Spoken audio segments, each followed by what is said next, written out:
أيضا بعض إخواننا يوجه لوما إلى حزب النور المصري بسبب ما أعلنه متحدث رسمي باسمهم عن أسماء لا علاقة لها كبيرة بالدين ولا بالشريعة، كمرشحة للجنة وضع الدساتير. فنأمل أن لا يخون حزب النور الأمانة التي حملها من المسلمين. أكرر، نأمل أن لا يخون حزب النور الأمانة التي حملها من المسلمين، فإنهم ما اختاروا أعضاء هذا الحزب لوجاهة ولا لمال ولا لمناصبهم أبدا، إنما اختاروهم طامعين أن يحكموا شرع الله.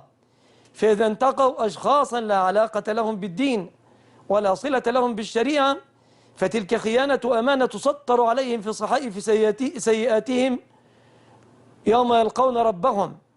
فأنصح المسؤولين عن حزب النور بتقوى الله وحفظ الأمانة وعدم خيانتها. ويا أيها الذين آمنوا لا تخونوا الله والرسول وتخونوا أماناتكم وأنتم تعلمون. السلام عليكم. عليكم السلام ورحمة الله وبركاته. تفضل. أنا معك الدكتور يوسف حماد، المتحدث باسم حزب النور يا شيخ مصطفى. تفضل. أهلا وسهلا. هو بس كان في ملحوظة صغيرة بالنسبة للإعلام وما نشر في الصحف عن الجمعية التأسيسية. النقطة الأولى أن الصحف يعني هي في مجملها أن هي بتاخد الأخبار وتحرفها عن سياقها. والشيء الثاني هو الخبر جاء في سياق بالنسبة لخبر الشيخ محمد حسان اللي احنا بنكون له كل تقدير واحترام، والحقيقة أن ربنا يعني وضع له في قلوب العباد ودا.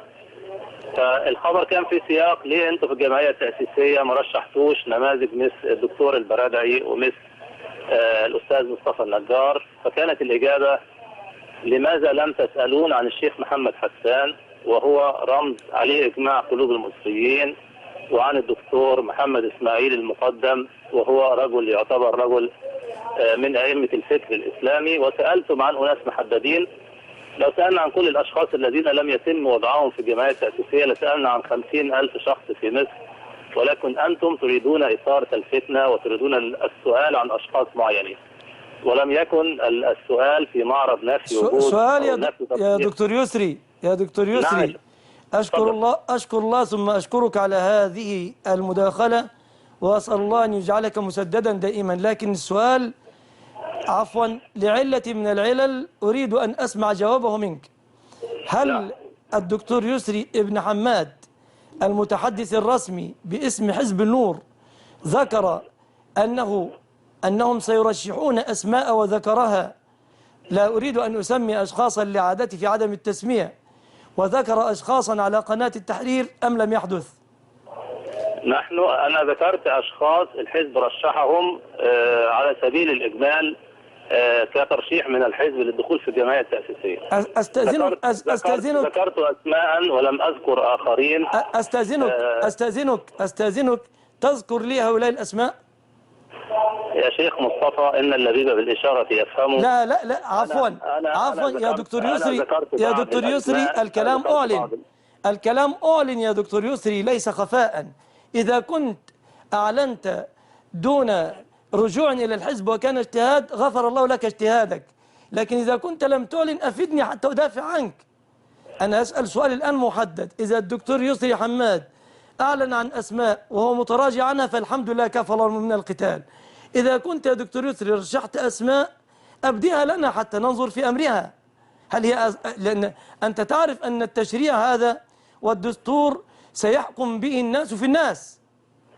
سيحكم به الناس في الناس، وشريعة الله لابد أن تكون العليا، وأنت رجل نحسبك مؤمنا صالحا لا نزكيك على الله. فإذا كان الكلام أخذ مجرى التسرع فأنا أسعد أن تقول لي، أكون سعيد أن تقول الكلام خرج بدون تثبت فيه. أتمنى أن تقول هذا.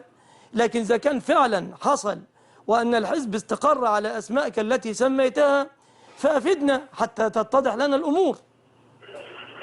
يا شيخ مصطفى نحن يعني رشحنا 100 شخص. من بعض هذه الترشيحات كانت بعض الأسماء التي سمعتها حضرتك. بعض هذه الأسماء، جزاك الله خيرا وعافى الله عنك. بارك الله فيك. نشكرك. السلام عليكم. جزاك الله خير.